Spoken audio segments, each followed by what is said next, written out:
All right, so good morning, everyone. Thank you for joining. I'd like to welcome you to today's Let's Talk session. I'm happy to welcome Alberto Guerrero, who is going to join us to discuss cryptocurrency. And Guerrero is the author of the book Bitcoin for Mere Mortals that explains the basics of cryptocurrency. So we're so happy to have Alberto join us today. The reason I felt that this would be an important conversation for us to have is that we're in the middle of social, political, and economic flux. And as we think about economics and the impact to our finances, I thought it would be good to bring in an expert, someone who's very well versed in Bitcoin, to discuss cryptocurrency and how it can impact us in our future. So there are two things I do want to point out. The first thing is that please, when you join, please make sure you stay on mute and keep your cameras off. We are recording. We're also live streaming on YouTube. So those who are watching later on, hopefully you'll find this as an informational session for you. The second thing is that this is information only. It is not financial advice. So please just take that as a disclaimer. So I'm going to turn it over to you, Alberto. Thank you again for joining us. Tell us a little bit more about yourself. Hello, Nicole and everyone. Yes, I am a mechanical engineer, and throughout my career, I've been working in different jobs: customer service, marketing, management, also technical engineering jobs. And but pretty much myself, I've always been very interested in technology and finance, science, and even psychology and human nature in a way. So I always been, I kind of consider myself a polymath in a way. Or some people call me jack of all trades. But, that's very nice. Yeah, very nice. I'm just very curious about everything, and I have very broad interest, and I love reading and learning things. Mm-hmm. So yeah, when I discovered Bitcoin, I was very surprised that there was a technology, an asset, and a financial asset that sort of it was made from technology, cryptography, mathematics, but also from finance, from economy, and also it was almost like a philosophy. Mm-hmm. So when I first heard about Bitcoin, and I heard an interview with Tim Ferriss in a YouTube video a few years ago, more or less 4 or 5 years ago, and I went down I was hooked, and I went down the rabbit hole of Bitcoin, and I've been more or less devoting all my spare time to Bitcoin, and mm-hmm.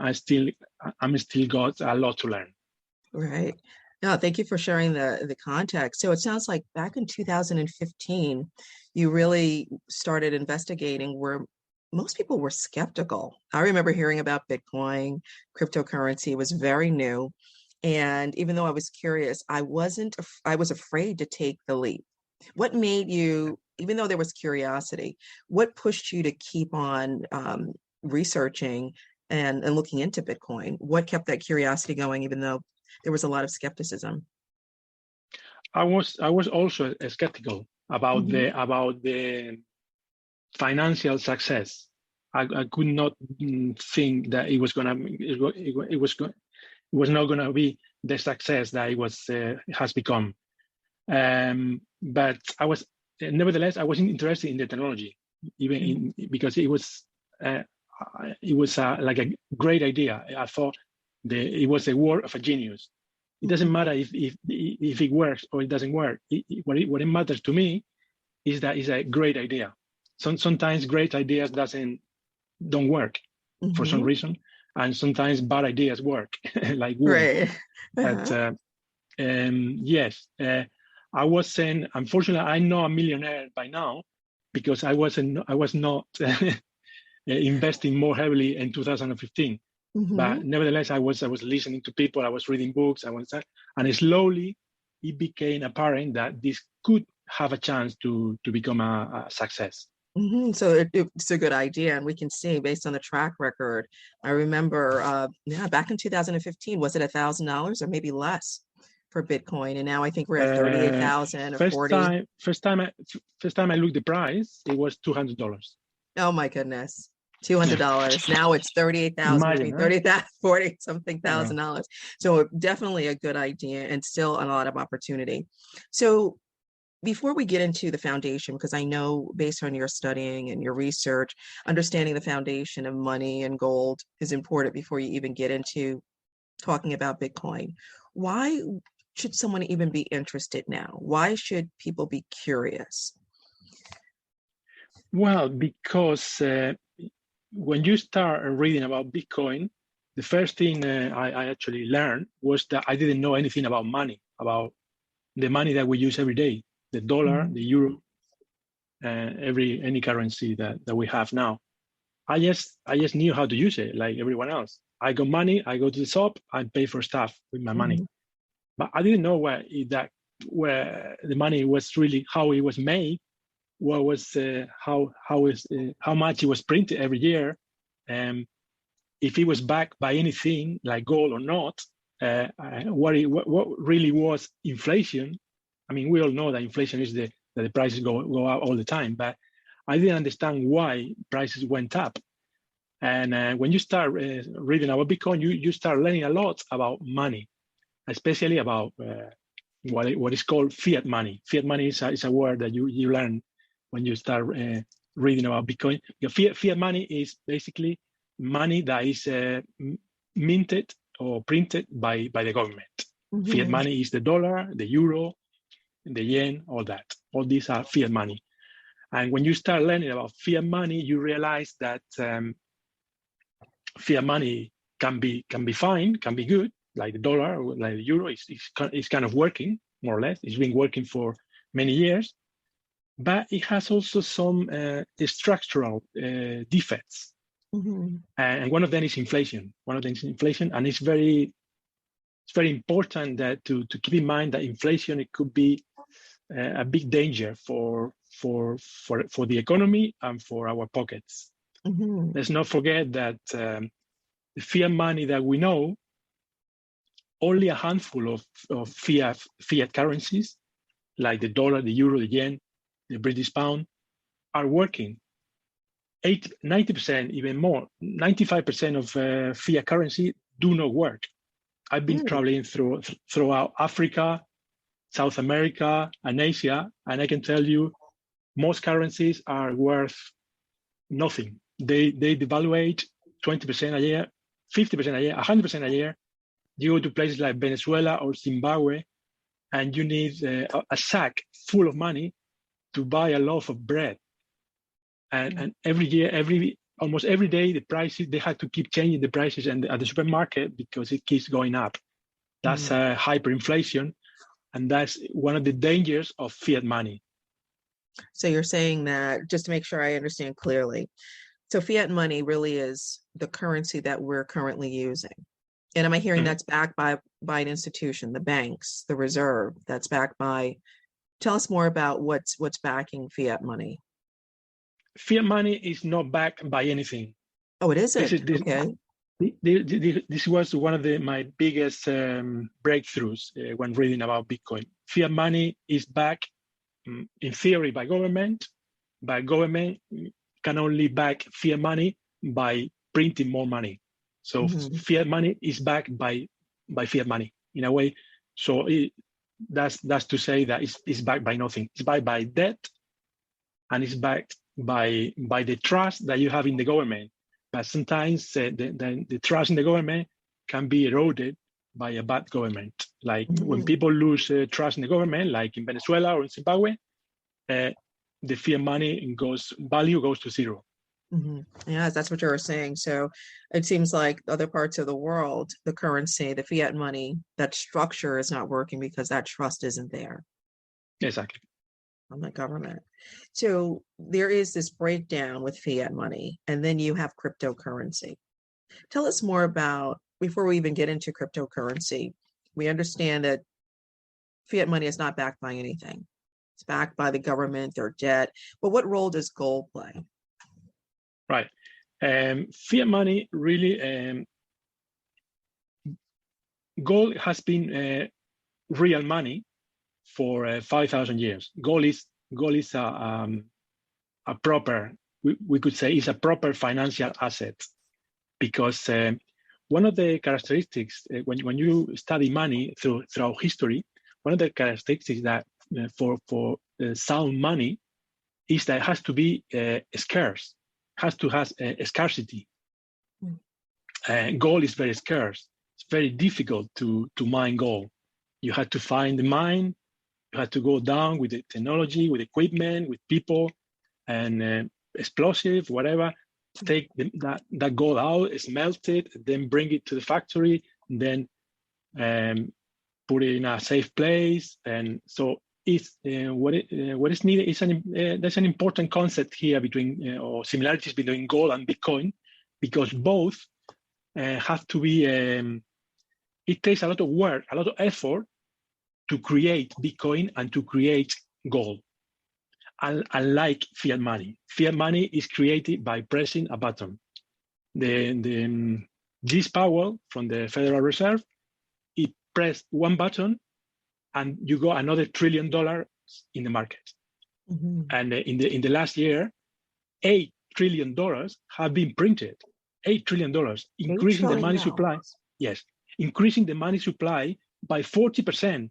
So all the money, all the dollars ever created, 40% of that was created last year.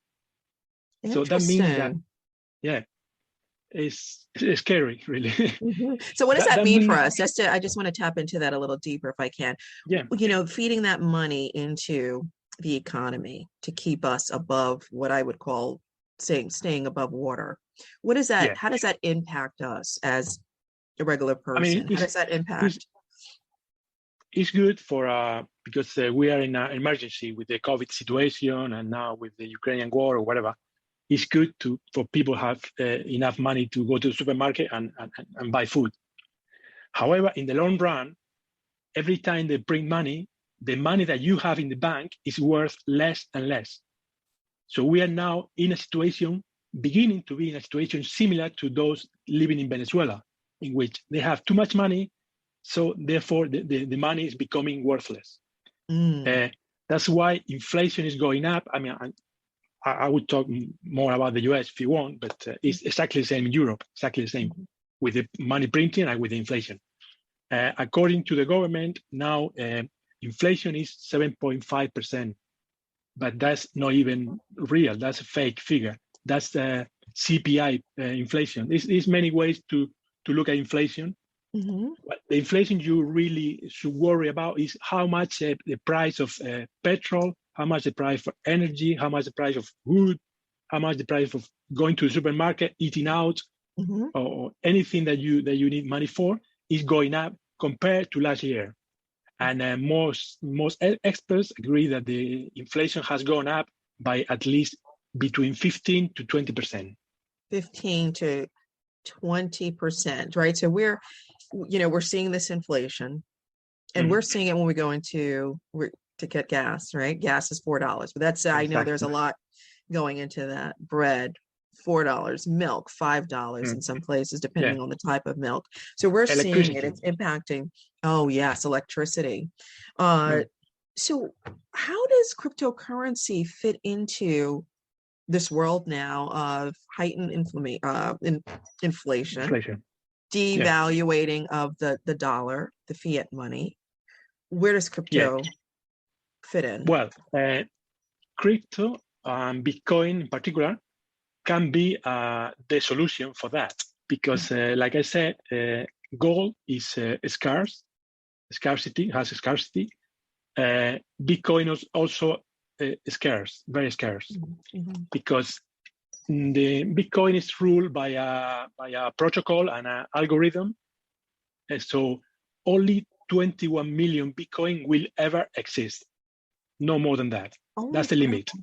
That's the limit. So there's no pumping, not to interrupt you. So there's no adding more, pushing the button to add more. No, it's Bitcoin not has a set And that's it. It's what they call It's fixed. total market cap, total market capitalization of 21 million. There's 21 million of Bitcoin only. And compare that to fiat money, compare that to the dollar, which is infinite. In theory, it's infinite. If they print 1 trillion every month, there's no limit to it. Mm-hmm. They're going to keep printing more and more next year, and in 10 years, in 20 years. So while the value of fiat money is going down, did you know that I was surprised to hear that as well? This as well. The value or the purchasing power of the dollar, of $1, 100 years ago, at the beginning of the dollar, compared to now, it has lost 98% of its value. The dollar has lost 98% of its value. So that's incredible. What you could buy in 1900, what you could buy with $1, now you need $98 to buy the same thing. Unbelievable. And no one's really tracking this and pushing this information to the public. I mean, I haven't seen it, right? I haven't seen this global, we know about inflation. We know that times have changed from the 1900s. We know that our currency and the value has changed. You can't buy the same thing, even based on last year. Exactly. I'm wondering, so what do we do? How do we incorporate and diversify with Bitcoin, especially when Bitcoin and cryptocurrency isn't universally accepted? I just want to talk a little bit about that. Mm-hmm.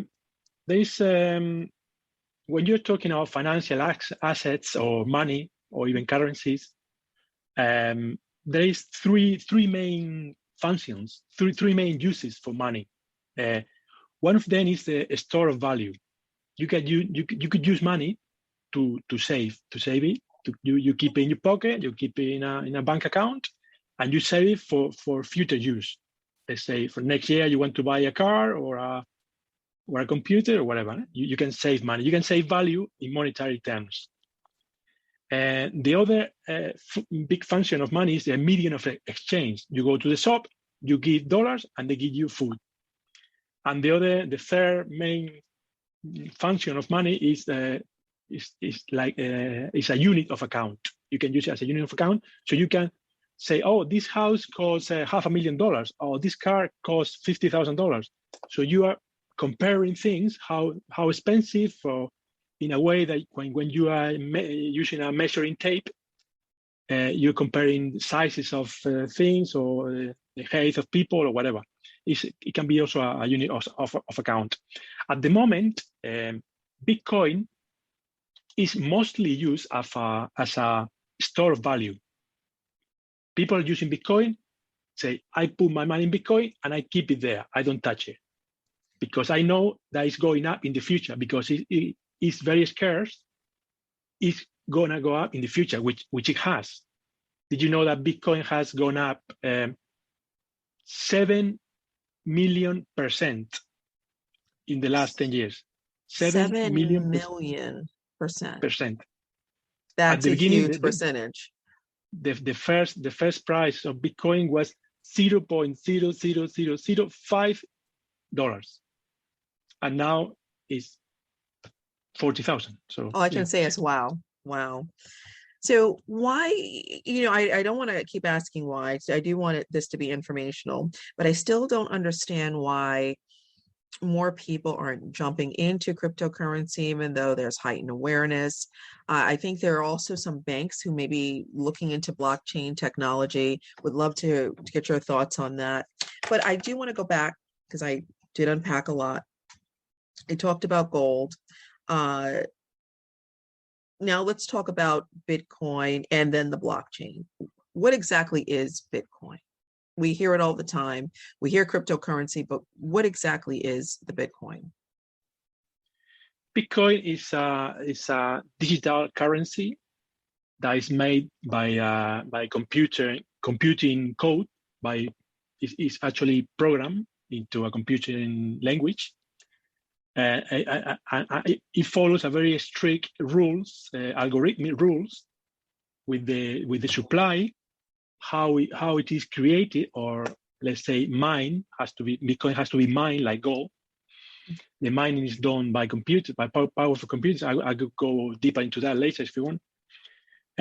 But basically, Bitcoin is digital money. You could say that Bitcoin is digital money.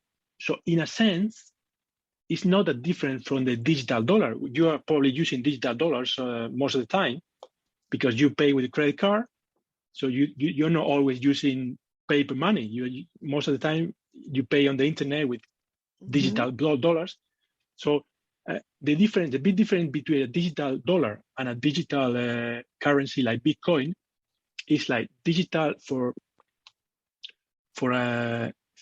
the digital dollar to work. You need a third party. You need to trust a third party, which is either the government, the credit card company, or your bank. They are in power, and they are telling you can use this money because we give it to you, and because we let you use our facilities. Bitcoin is very different. Bitcoin, the main difference with, although it's also digital money, Bitcoin is decentralized. It's completely decentralized, and it's based on a huge network of computers in which no one is in charge. It's a distributed network. Nobody is in charge, and it also operates in a consensus mechanism. So there's very, very strict rules about Bitcoin, and nobody has been able ever to break any of the rules of Bitcoin because it's very well designed. So you don't need permission from, right now with dollars, you need permission from the government to use dollars because they are printing dollars. You need permission for your bank to use their services. You need permission for your credit card company to use those services. And with Bitcoin, you don't need permission. You don't need permission from anybody. You go to an exchange like Coinbase or Kraken, you send them dollars, and you buy Bitcoin. Once you got Bitcoin, you put it in your cold wallet, which I can explain later as well. And nobody can stop you from using your Bitcoin and from storing your Bitcoin forever. It is out of the hands of anybody, hackers, government, banks, anybody. It's decentralized. That's the main word, the main concept that defines digital currency and Bitcoin. It's decentralization. You don't have to follow the rules that come from the top down, but there are rules that are more bottom up. How important is decentralization? Right. So I understand not following the rules, but if no one's overseeing it, how do we know that Bitcoin, I'm playing devil's advocate, is secure? Yeah. How do we know that it's secure? Our money is safe. We know that when we put our money in the bank, it's backed, it's insured. With this decentralization, how do we have this sense of trust in something that is mined by a computer and there isn't oversight per se? Well, the way Satoshi Nakamoto is the founder of Bitcoin. Although I could explain about him more later if you want. But he designed the rules in a way that it's almost impossible. He basically solved the what's called the 51% attack. To be able to, for example, one thing people would love to do is to be able to mint or to mine their own Bitcoin. Let's say to be able to counterfeit Bitcoin. If you were able to counterfeit Bitcoin, you could be a billionaire, for example, right? But he made a very complex system through a network of computers and miners. The miners are very powerful computers. And in order to break the rules of the Bitcoin protocol, you will have to have more power and more energy than all the computers that are mining Bitcoin right now. Because that is not feasible. There is not enough computing power in the world to do that. That makes the network extremely secure. Okay. Bitcoin is the only network in the world that has never been hacked. Okay. Hackers can go into the CIA, into the FBI, into the Fed. They can hack Google, they can hack Facebook, but they cannot hack Bitcoin because they don't have enough power. They don't have enough brute force power, it's called. That's interesting. And yeah. That's very interesting. So, yeah. Go ahead.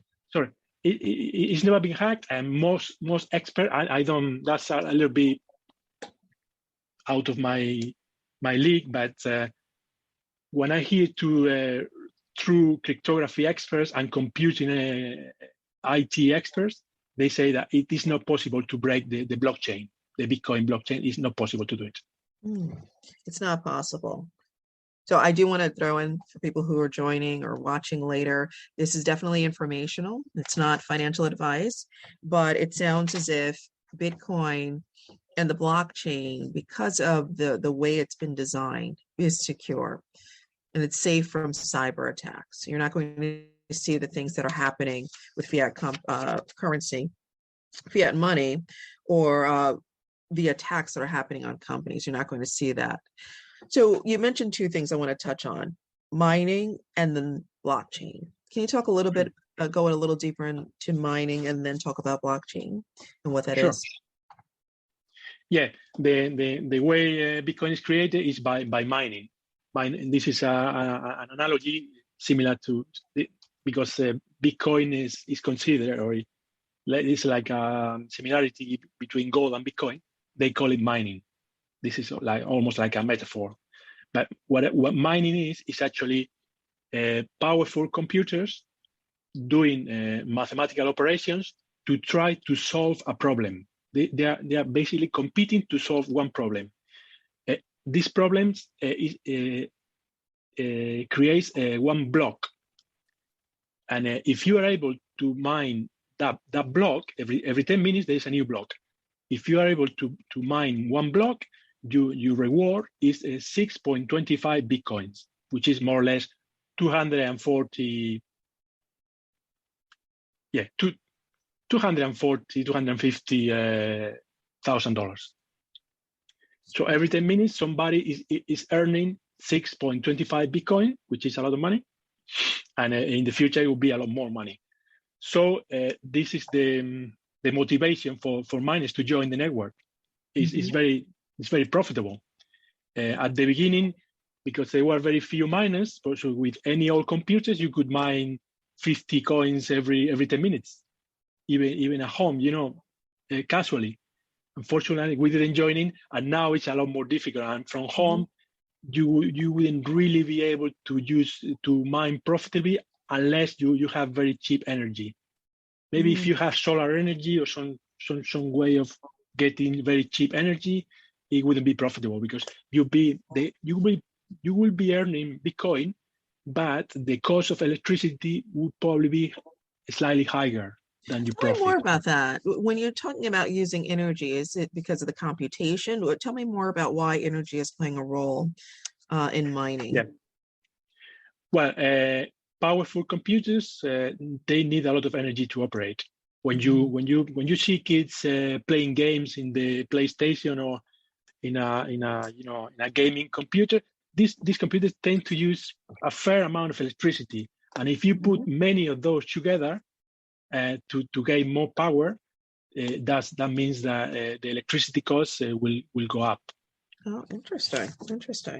So you talked about mining, you talked about the blockchain. What is proof of work? I've heard this. You didn't touch enough about the blockchain. You mentioned the blockchain. As you mine, you get a blockchain. So yes, go back. Yeah. Yes, if you can touch on that, and then also talk to us about proof of work. Yeah, like I mentioned that you can mine one block every 10 minutes, and that right now one block is 6.25 Bitcoins.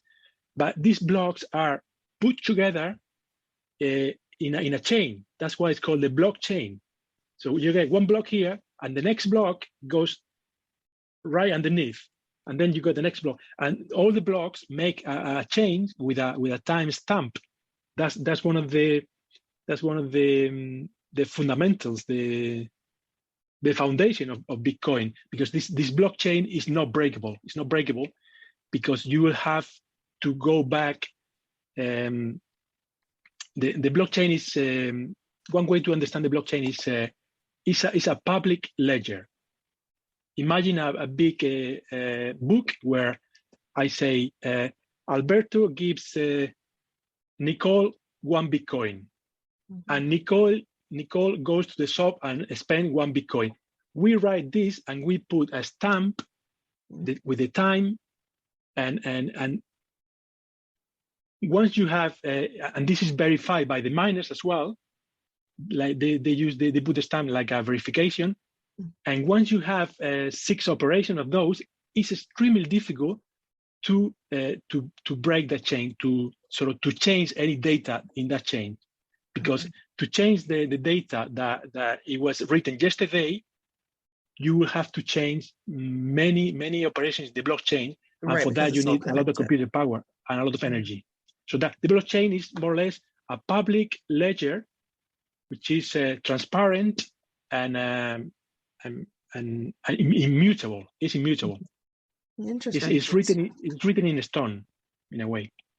Interesting. So I hear a lot about banks using blockchain technology. I think there are a few banks, and I believe IBM is also possibly using blockchain. How are companies leveraging this ledger that you're mentioning? And what does that mean? In addition, what does that mean to people who may want to invest in cryptocurrency, and specifically Bitcoin? To be honest, banks and financial institutions don't like Bitcoin. They hate Bitcoin because Bitcoin is competition. And governments don't like Bitcoin because they are losing control. Governments and banks are very happy with the fiat system as it is, because they got the power, they got the control, and they got the money. So why would you want, you wouldn't welcome competition? That's normal. And they've been talking about Bitcoin for years. But now I noticed a change, a shift. Now they've realized that it's too risky not to be in Bitcoin, because if they don't invest in Bitcoin now, and Bitcoin becomes the future, they are done. They'll be out of business. So that's why you hear a lot of lately JP Morgan, Morgan Stanley, Goldman Sachs, they are offering to the best customers to invest in Bitcoin. They are pushing to do a Bitcoin ETF, an exchange traded fund in Bitcoin, and they are looking to invest in Bitcoin because they believe, they understand that due to the supply and demand, this is going to grow in price. But that wasn't always the case. At the beginning, they didn't want to touch Bitcoin, but they understood that the blockchain technology was interesting, because the blockchain is pretty much like it's like a book that cannot be changed. That would be great, for example, for notary services, for insurance, for you can think of many uses that you would like that nobody goes to the registry and change the name. That you got your name, your house is under your name. You wouldn't like that to change, would you? No, right. To secure that, the government is got a central database, and it more or less seems to be working okay, and that's fine. But if you use the blockchain, it would be even more secure, and it would be less costly. So that's why they at the beginning, like 10 years ago, or even 7 or 8 years ago, banks and financial institutions became very interested in the blockchain, but they wanted to avoid the Bitcoin. And now the narrative is changing, and they're saying that the Bitcoin is the future, and they want the customers to invest in Bitcoin, and they will facilitate that and charging a fee for it. Now they are charging it. They're going to profit. So I thank you for explaining that. I do want to go back because I've done some research, and I have noticed that there are cryptocurrency ETFs. I don't know if you want to speak to those exchange traded funds, but I've seen this on the market and available from some brokerage houses. And I'm wondering, what are your thoughts on, not that you're giving investment advice, but what are those ETFs comprised of? Are they comprised of just Bitcoin, or they are altcoins, which we haven't talked about yet? And where do you think that that's going? The ETF, when I say that. Yeah, the ETF thing, yeah. Mm-hmm. Well, first of all, Bitcoin ETFs are not allowed in the US at the moment. Okay. You don't have any Bitcoin ETFs. What you have in the US is futures ETFs. It's different. It's slightly different. They actually invest in the future value of Bitcoin, but they don't actually buy Bitcoin itself, because it's not I didn't know allowed. that. Okay. Yeah, there's a fight between the SEC, the Security and Exchange Commission. They say that they keep JP Morgan and Morgan Stanley and many others, Grayscale, many other companies are begging the SEC to allow them to start a Bitcoin ETF. This is called, technically it's called a spot ETF, a Bitcoin spot ETF. And so far, the SEC has said no. So what they've done, I believe it's Morgan Stanley, they actually opened a Bitcoin ETF in Canada. And there's another one in Germany. So they are moving to different countries to do it. But that's not good for the US, because otherwise they're going to lose out. They're going to miss out on the value that they are creating. So eventually, I believe this year, the SEC will have to agree to allow to open the first Bitcoin ETF, and when they open the first Bitcoin ETF, another 20 will come right away. Right, it's going to start. And about your second question, what's the advantage for the mere mortals like you and me? Yes. I was wondering that, right? Exactly, as these changes are happening. ETF. Yes. Well, people like ETFs. ETFs is a very good investment. Usually, what people, small investors have been investing for years in S&P 500 ETF, because it gives you like an average of what's going on in the markets without having to risk too much. You don't. Maybe if you invest only in Google, it will go higher, but the returns on normal S&P 500 ETFs are about 6 to 7% a year, which is not bad. It's not bad. But people still don't trust Bitcoin. They are afraid of putting money in a thing that is not. They don't really understand, that it's too complex, that they might think it can be hacked, or they might think it's a scam, or it's a pyramid, or it's a Ponzi scheme, or the government is going to close it down. They're scared about that, but they wouldn't be so scared about investing in a Bitcoin ETF released by JP Morgan, for example. They will trust that more. So it would be like an indirect way to invest in Bitcoin. Yeah. And you're right. And you go back to that trust, right? The trust that you talked about earlier that institutions have. And when those ETFs are backed by, but they're really not backed, but they're supported by these financial institutions that have been around for years, people are going to start investing more. But I didn't realize that the investment was futures for those ETFs. I thought they were investing directly into Bitcoin. I just wasn't sure. So that's interesting. This is quite complex. In the stock market, and you got options, you got futures, you got ETFs, you got these many complex products in the financial world, and for some reason they have approved futures Bitcoin ETFs, but they haven't approved spot Bitcoin ETFs. Interesting. Well, thank you for sharing that information. That's like I said, it's quite interesting to see where this is going to go. And it's interesting to know that JP Morgan Chase is in Germany and Canada now with Bitcoin. So I'd like to delve into finding out more on my own, doing some more research about that. Let's talk a little bit about altcoins. What exactly are altcoins?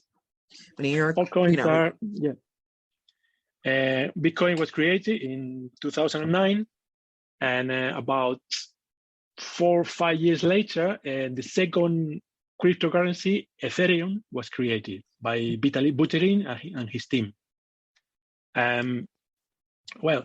Altcoins are basically, they came late into the market, and they decided that it could sort of, in a way, they wanted to copycat Bitcoin in a way, but also they wanted to become technology.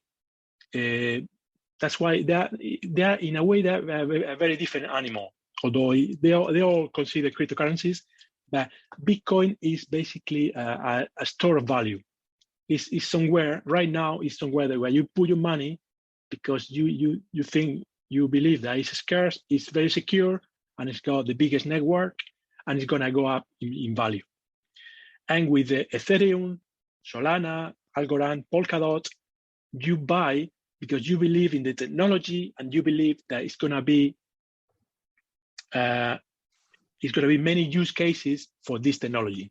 For example, some of the use cases for Ethereum and Solana is smart contracts, NFTs, and decentralized finance. We can talk a little bit about that as well if you want. Yes, I'd like to, because I've heard about, you know what, I'm familiar with Ethereum. Solana was very new for me because you hear a lot about Dogecoin. I'm not even sure if that's how you pronounce it. Is it Dogecoin? Or is it Dogecoin? Okay. Wasn't too sure. So you hear about it all over the news. At least I did hear about it. But it's Solana, correct? Is that Solana? Solana, yes. I first heard about Solana when I shouldn't even bring this up. I heard about it in the news that someone was using it as a part of their auction of clothing or something of that nature, and they were accepting Bitcoin, accepting cryptocurrency, and only Solana. But Solana has taken a dip recently, which is interesting. All of them, yeah. All of them have. So it's interesting now that you're pointing out that people are investing in some of the altcoins because of the technology. Yes. Also because they want to make money, obviously.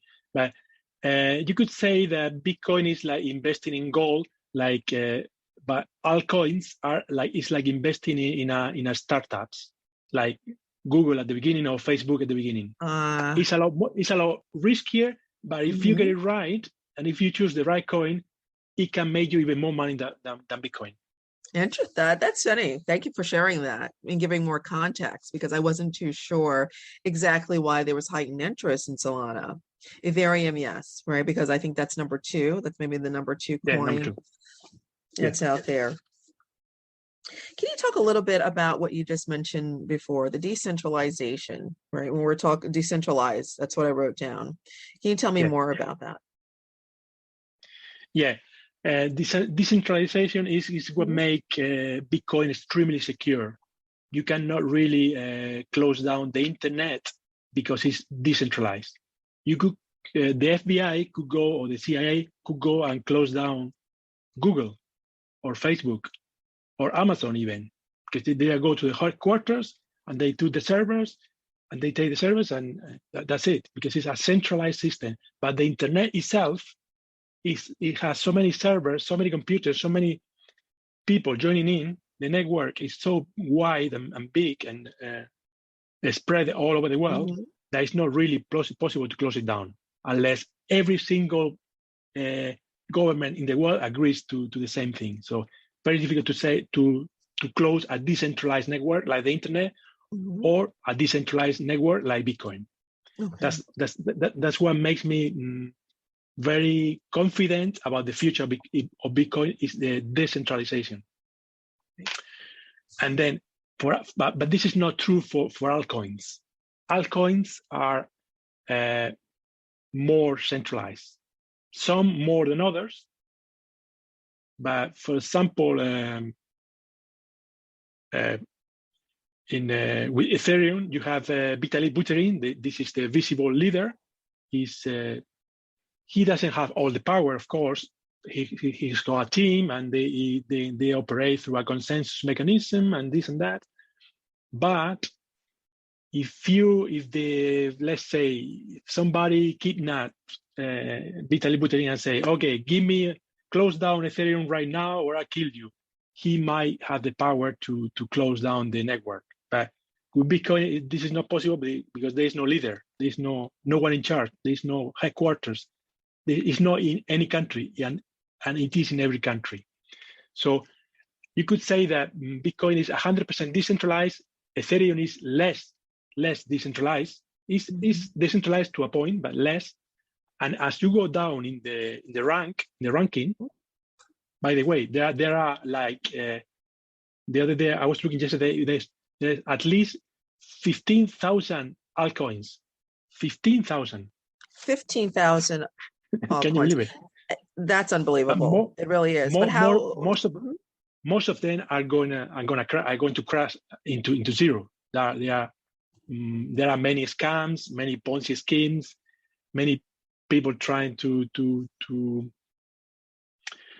pump it up and pump and dump schemes. Oh, this is the new thing. This is the new Bitcoin, they say, and people invest and then they sell everything and they do a rug pull and run away with the money, that kind of thing.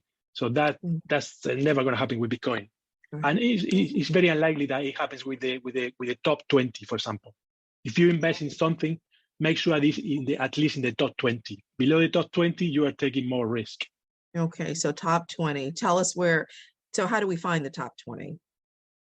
Let's talk about that. I'm interested in Bitcoin. I'm interested in cryptocurrency.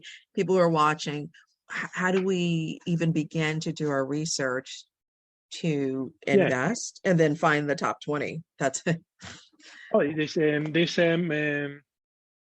the top 20 is done by market capitalization. So how much money is into it? And Bitcoin is number one because it's almost worth $1 trillion. Then Ethereum is number two because it's worth about half of that. And then you go Binance Coin and some stable coins, Solana, Polkadot, Luna, and many others. The best way to check the ranking is go to pages like CoinMarketCap, for example, and it will show you the ranking from 1 to 10,000, for example. They show you. I think in CoinMarketCap they only show you the first 5,000. That's plenty. Right, because they're looking for the first 20. Yeah. Okay. So, do you have white papers? Does cryptocurrency or Bitcoin have white papers for people to research? Yes. Very good question. I almost forgot about the white paper. Yeah, the white paper is basically you could say is the constitution, the foundation, and almost the Bible. When Satoshi Nakamoto, which I will tell you more about Satoshi in a minute. When Satoshi Nakamoto released in a computer forum, in a cryptography forum in 2009, the Bitcoin, he actually released was the white paper. The white paper is 9 pages explaining what is Bitcoin, how it works, and how you can participate and become a miner or become a user or buy Bitcoin or whatever. It tells you exactly how it works and how it's done. And some people decide, oh, this seems like a good idea, and then 10 people started using it and start mining, and seems to be working. So the whole thing spread, and now there are about 200 million people that own Bitcoin. But it's all down to the white. The white paper is where the Bible. It's the Bible of Bitcoin in a way. And where can we find the white paper? Where can we find it? It's online. It's just online. You just Bitcoin white paper. Just type Bitcoin white paper, and you can download it. It's 9 pages PDF. It's not too technical, and it will explain to you how is the network, how is the scarcity, how you can transfer money peer to peer without any intermediaries, and everything is there. Yeah. Thank you for providing some context. Also, if you don't mind, I would like to mention the founder of Bitcoin, yes, which is anonymous, by the way. Satoshi Nakamoto is the name, but it's not the real name. Nobody knows if it was a man, a woman, or a group of people.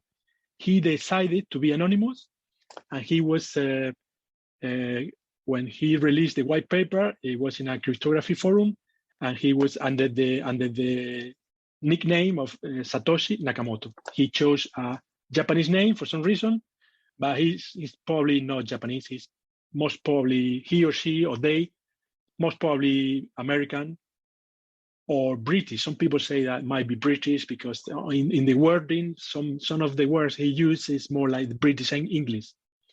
But he wanted to stay anonymous, probably because he knew that if this worked, he will get too many enemies, especially from the governments.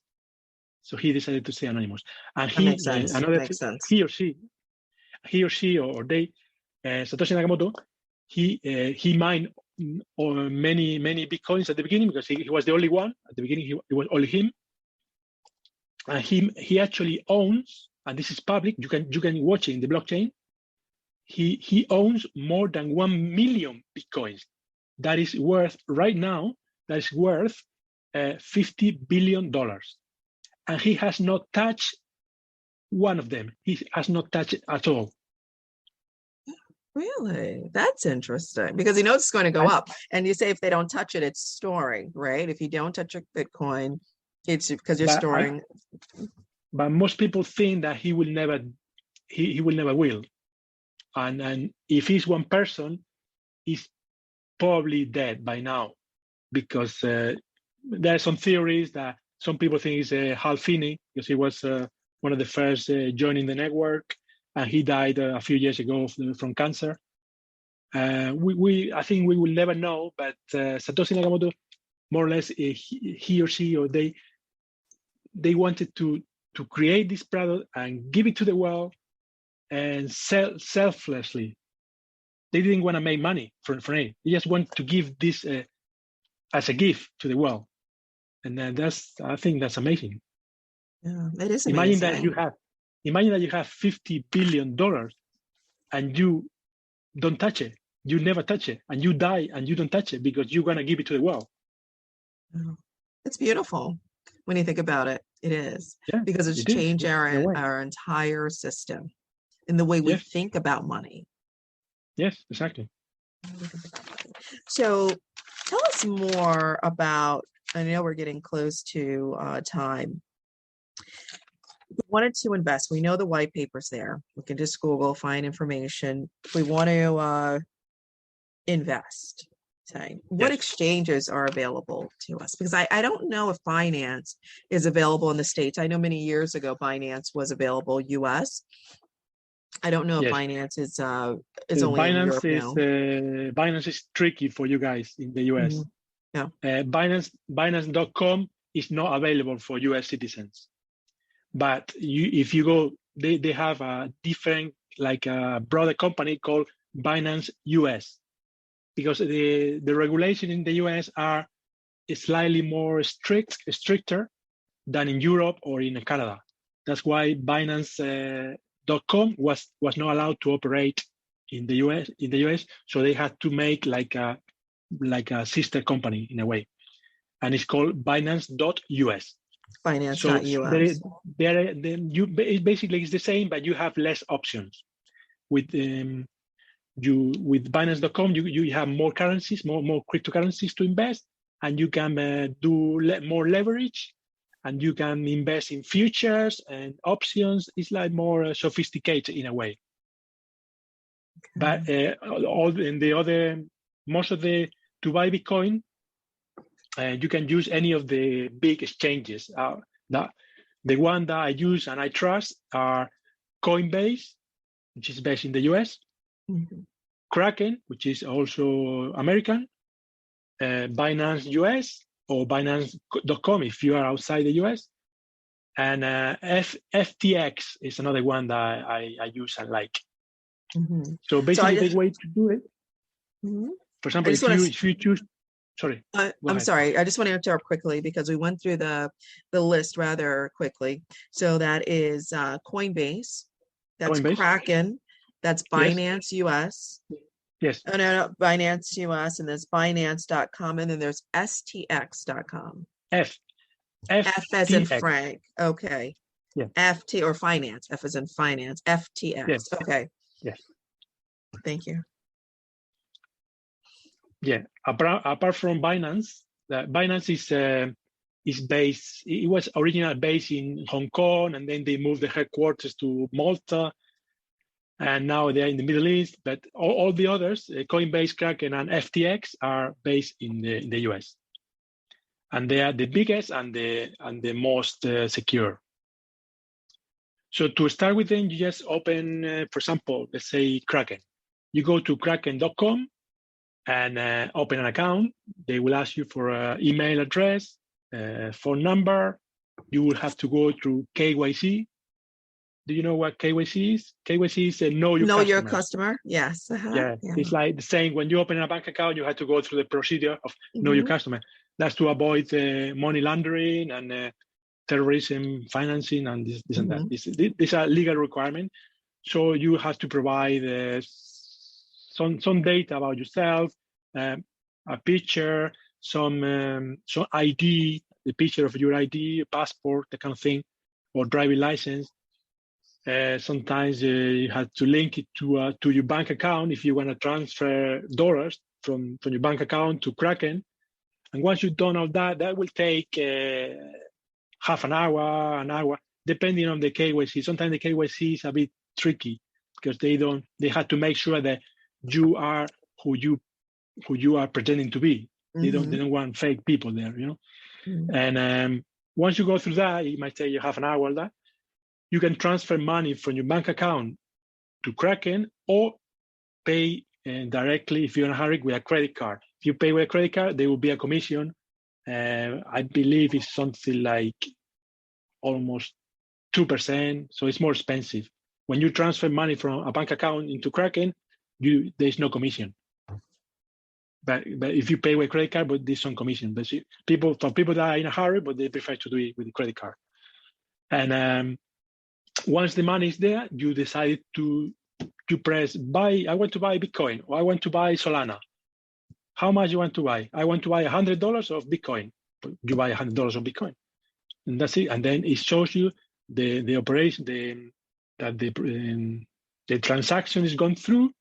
That you have now 0.002 Bitcoins, and you can do whatever you want with that Bitcoin. You can take it out of the exchange and put it in a cold wallet, or sell it, and you can buy the Bitcoin to buy Solana, or you can sell Solana to buy Bitcoin. Or you can invest in many ways, and also do a staking. Staking is a way that they actually give you an interest. They pay you an interest for holding cryptocurrencies there. So there's interest. This is something that a lot of people find interesting. If you're in Kraken, I'm talking about Kraken a lot, but they don't pay me anything, right? I just use them. I'm happy with them. This is not marketing. We're not marketing for Kraken. No marketing. But I also use Coinbase, and I also use Binance, and I use FTX. All of them I use, and they are all equally good.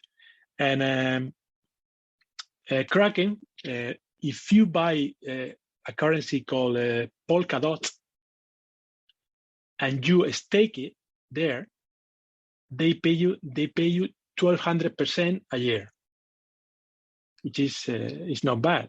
It's a lot more than your bank is paying you now for your dollars, right? It is. That is a lot more. So it's interesting that you can end up actually getting interest. Yeah, with your purchase. Usually no with Bitcoin, but with the others, yeah, with Ethereum, Solana, Polkadot, yeah. So I want to ask you, I have two more questions for you. Sure. The first is, you mentioned moving your coin from the exchange to a wallet. Did you say cold wallet? Tell me more about the wallet and what that means. Very good question. In the Bitcoin world, or even in the cryptocurrency world, we say that there's a mantra. It says, not your keys, not your coin. That means that if you keep your coins in an exchange like Kraken or Coinbase, you are trusting the exchange in the same way that you are trusting your bank.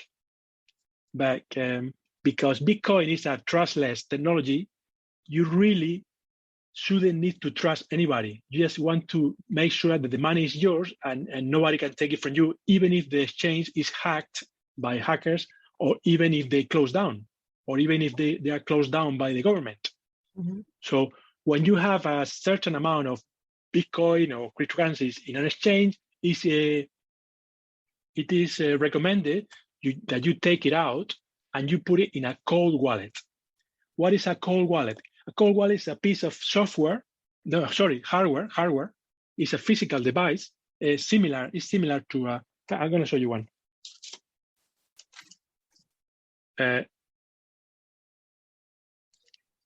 This is the ledger. Can you see there? Mm-hmm. I can. Yeah, this is the ledger cold wallet. Here is like a USB. You connect it to your computer. You connect it to your phone, and you download, so to speak. It's not really like this, but so to speak. So for the sake of understanding, you can download your coins into that device, and then it's offline. Because it's offline, nobody can touch you. Nobody can take it from you. Nobody. Not even hackers, not even the government, nobody. But of course, that means that all the security is your responsibility now. You don't have a bank, you don't have an exchange protecting you. You have to protect yourself. You have to protect your ledger. Your ledger, so yeah. If you lose this cold wallet, this ledger that you have, yes. Tell me more about this, Alberto. What if you misplace your ledger? What happens? Yes. When you open your ledger for the first time and connect to the computer, it generates a seed phrase of 12 or 24 words. Sometimes it's 12, sometimes it's 24. 24 is more secure, but 12 words is secure enough. So when you generate the computer gives you a list of 24 words, and you write it down on paper somewhere, and you should make several copies of it and put those words in different locations, in a way that even if your house is burned down or you get a burglar or something like that, you still got your 12 words somewhere else. With the 12 words, you can access all your money, all your coins, or your Bitcoin, even if you lose the cold wallet. Really? Okay, that's good to know. So there is some type of security or mechanism to protect yourself from losing everything that's been taken off of the exchange. But if you lose the 12 words, let's say that you only made one copy and that copy got lost, that's it. You will never be able to recover your Bitcoin. That's the big danger. That's why you have to make sure that you do a proper security procedure. That's good to know. Now, where can someone find a ledger? Is that something that you go on Google? Is it on Amazon? Yeah, it's better. Ledger is one of the ones, the most, there's more than one cold wallet. And two that I like and I recommend is Ledger is one of them, and the other one is Trezor.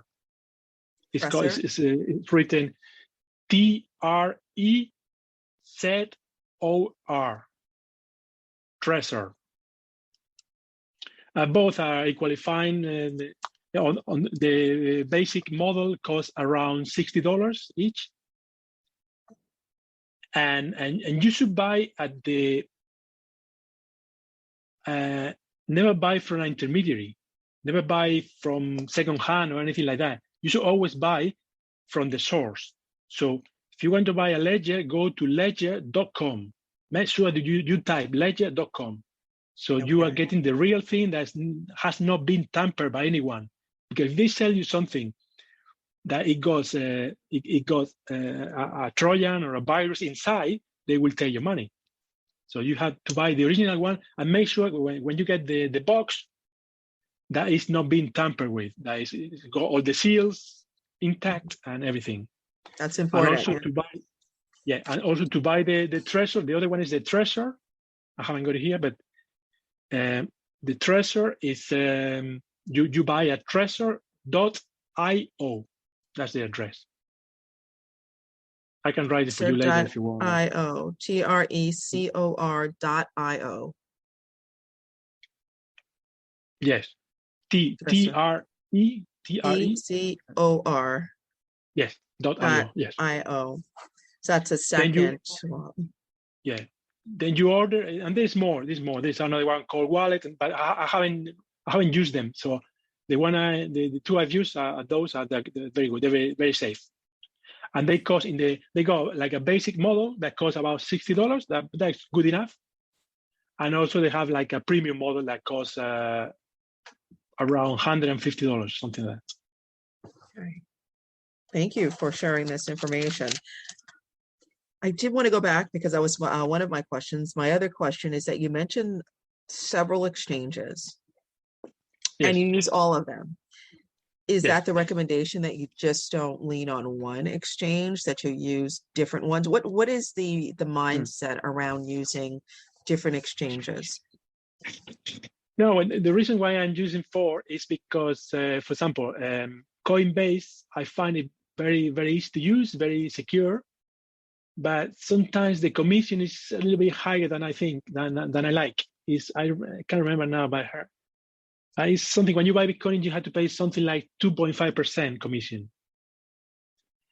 Binance is the cheapest on commission. It's the cheapest. But when you send money, you have to. The only way to send money to Binance now is through a credit card. So then you have to pay a 2% commission there. Also, Binance has all the coins.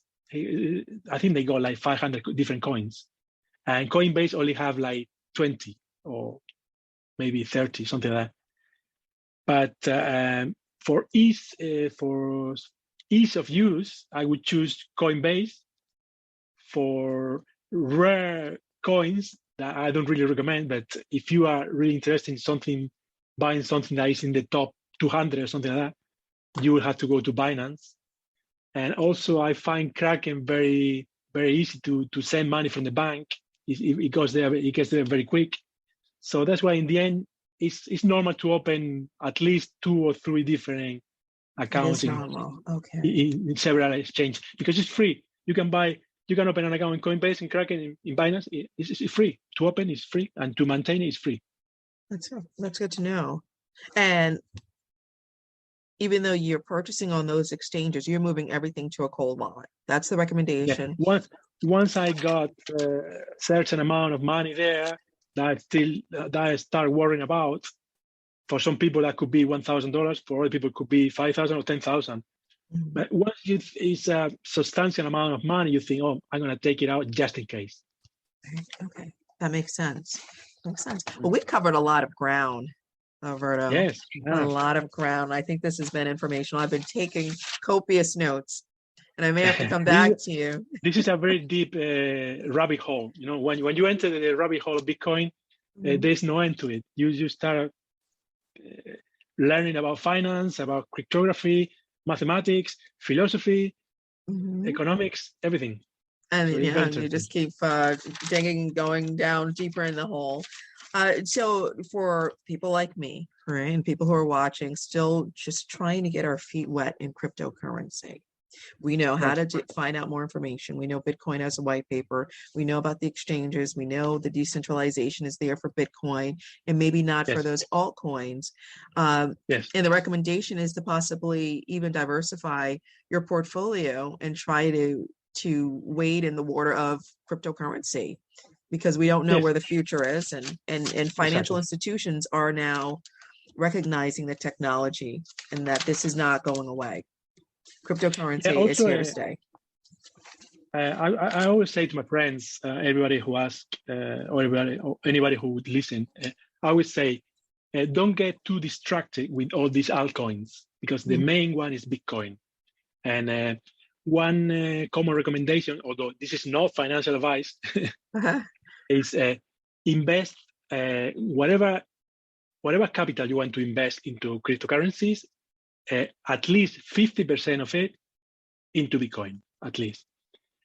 And then 25% in Ethereum, and the rest, the other 25%, choose a few ones between Polkadot, Solana, chain link, and that kind of thing.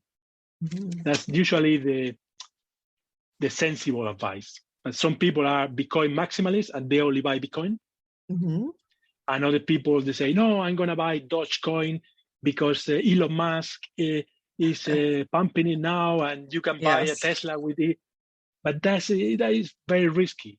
You might win the lottery, but chances are that the lower you go in the ranking, the more risk you are taking.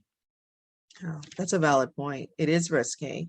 And you talked about the pumping and dumping, right? So all of this is being pumped into that particular coin. If someone were to Yeah. walk away, what happens to those investors? Well, they lose everything. They lose everything. Yeah. Are there any tax implications? Just want to touch on that. You know, Yes. even if you do make a substantial amount of money, are there any implications from a tax or tax Yes. consequences? I'm not a tax advisor, so this is no tax Oh, this is not advice tax either. advice. I'm just trying to find out more This information. is I'm sorry nothing. for wading into This another full is no of. advice here. This is not So, advice. So please, this is not like I advice. say in my YouTube channel, this is not financial advice. This is education and entertainment. That is right. Education and entertainment, Alberto. I like that. Yes. Education and entertainment No, purposes only. But generally speaking, Bitcoin and all cryptocurrencies or any financial asset, like even if you buy stocks or gold or even real estate, you pay tax when you sell it. If you don't sell it, you don't pay tax. It's only when you sell it and make a profit. And from the profit, you have to pay 20-25% tax on it. You have to declare, tell the tax people, and pay. So this is an argument. This is actually an argument that a lot of Bitcoiners are using, and they say, "Well, I'm not going to pay tax because I'm never going to sell." And this sounds crazy, right? Because if you don't sell, why do you want the Bitcoin? What are you going to do with it? You're going to die with the Bitcoin like Satoshi Nakamoto. Well, there are ways. I don't know if you're familiar, if you heard about Michael Saylor. Michael Saylor is a big investor in Bitcoin. He's got a company called MicroStrategy. He has bought through his company. He has bought 125,000 Bitcoin. That's a lot of money. That is. And he says he will never ever sell any of those Bitcoins. And people are asking, what is the point? I say, well, the point is every time I need money, I use Bitcoin as leverage. I take a loan from the bank in dollars, and I use Bitcoin to back that loan, and I use Bitcoin as leverage. And that's and this is actually when I've been reading about what rich people do in general with real estate, with gold, with the stock market. Rich, they become wealthy because they never sell. When they buy a good asset, they never sell it. If you buy a penthouse in Manhattan, would you sell it? Every single year it's going up 40% in price. Would you sell it? When do you sell it? You never sell it. If you need money, you go to the bank and say, look, I got a penthouse in Manhattan. So can I borrow some money? They say, yeah, of course, you can borrow money because we're not taking any risk because we know that the asset that you have is going to protect us from any risk. Mm-hmm. So this is more or less, I know this sounds like crazy and like a fantasy and all that, but this is actually what Michael Saylor, Elon Musk, Warren Buffett, and all these people, Robert Kiyosaki, they've been doing all their lives, and that's why they are billionaires. So it sounds like they're using other people's money and keeping their money intact and leveraging, exactly. Right? It's exactly. Almost like it's asset backed by Bitcoin or the cryptocurrency. It's interesting, really interesting. This has been quite a discussion. Go ahead. No, this way you don't pay tax. You don't pay tax. Not only you are making more money, but also you avoid the tax implication. The taxing, yes. That is true. So thank you for closing that out. Yeah, the taxes. That's a good point. I don't think people even think about leveraging their assets to do other things. Sometimes since I started this journey, I became convinced that we are poor because we have a poor mindset. And wealthy people are wealthy because they have a wealthy mindset. So unless we change our mindset, we're probably going to stay poor for the rest of our life. That's interesting. So I have to come back and discuss this. You have to discuss this. Yeah. We don't want to stay. We do not want to keep that mindset. This is the book I read. I written in English, right? Yes, Bitcoin but in for Spanish. Mere Mortals. In Spanish, it's slightly different. The title is Bitcoin para pobres. Oh, for poor people. Bitcoin for poor people. But in the translation, because I think that Bitcoin is a revolution, and Bitcoin could make poor people like me, could make them wealthy if we change our mindset. Because I believe, me and many believe that Bitcoin is the biggest redistribution of wealth in financial history. That's powerful. Bitcoin is now 40,000, but it's very, very likely that it will go to 1 million in 2030. Yeah, I believe that. I think the projection for this year, but correct me if I'm wrong, because it's just me doing research. I think the projection is 100,000. And it's hit every mark. I think it was projected at 60 before, and it made 60, even though it dropped. Yes. So it's very volatile at the moment because obviously there is a lot of uncertainty in the markets. It's same for the stock market, even for gold. And we got the Ukrainian war now. We had COVID. We had the crisis, the inflation, this and that. But in the short term, it's unpredictable. It could go down to 20,000. It could go down to 30,000. But in the long run, you have to think Bitcoin in the very long run, 5 years, 10 years, it's very, very, very likely to go up by 5x, 10x. So it's a long-term investment for people who are looking. It's not, don't think of it as a short-term. You shouldn't buy. If you're thinking of selling in 3 months, don't buy Bitcoin, buy other things. That makes sense. So I'm going to ask you, any last words for anyone who's watching now or who may watch later? Any last words for our viewers? My last word would be, try to learn about this new technology, because this is the future, and you don't want to miss out on the future. There's an interesting story that I mentioned in the book. It's like at the beginning of the 20th century, people in New York and all over the world, they were using horses and the horse and buggy as a means of transport. And then the automobile, Ford, they released the first automobiles in the US. And people watch that and they say, that's never going to happen. That's, people trust horses better than, this is noisy. It's throwing smoke. It breaks down. It's very slow. It's never going to work. And there was one entrepreneur that said, it was so sure that it wasn't going to, the automobile wasn't going to work, that he bought, say, 5,000 horses. So I'm going to buy 5,000 horses just to prove that the automobile is never going to work.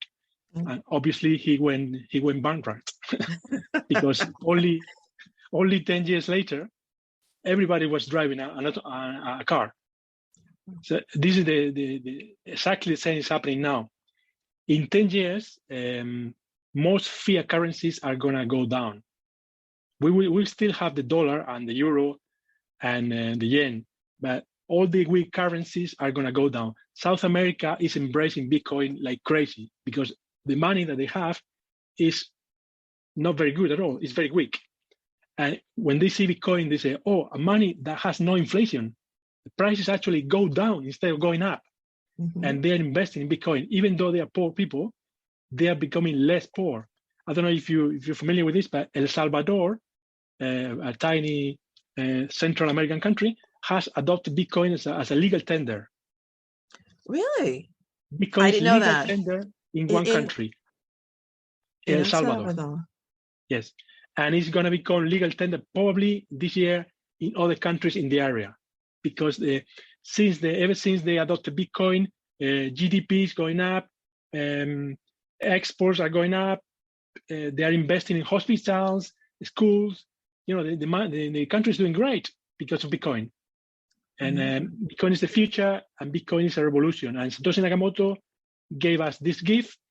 And at least the very least that people should do is to learn about it. Just learn about it.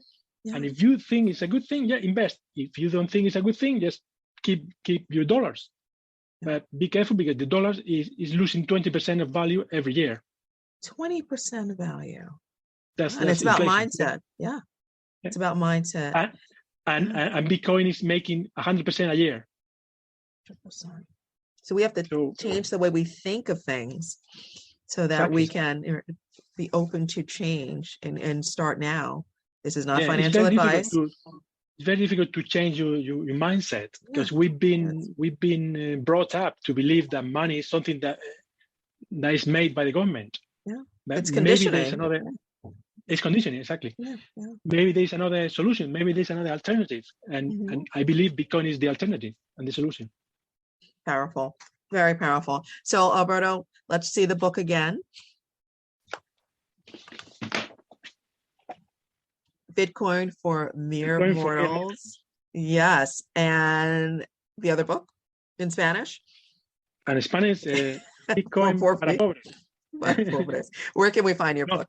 Bitcoin para pobres and Bitcoin y para aquellos que quieren dejar de serlo. Oh, who want to leave it. For those who want to stop being poor. Yeah, to leave it behind. Great titles. So now, where can we find your book? In Amazon.com. Amazon.com. Okay, great. And where can we find it? Or in paper. Okay. Format. Yeah. In paper, it's online as well. You were saying it's an ebook as well. Oh, okay, both. In Amazon, you can buy both. Yeah. Both paper or electronic. You mentioned you have a YouTube channel. Let us know how to find you on YouTube. The name of the channel is also Bitcoin for Mere Mortals. Oh, really? Okay. Same name, yeah. Bitcoin for Mere Mortals. This is wonderful. Well, I just want to say thank you tremendously for joining the Let's Talk community. This has been quite informative.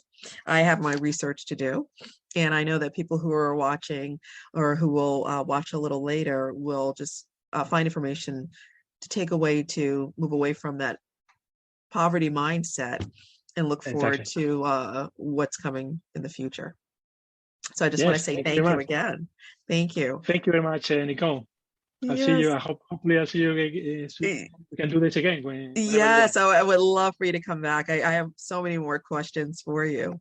But next time, definitely about mindset. Really want to talk about that as well. So I just want to, I'm going to stop the recording now. Bear with me one second.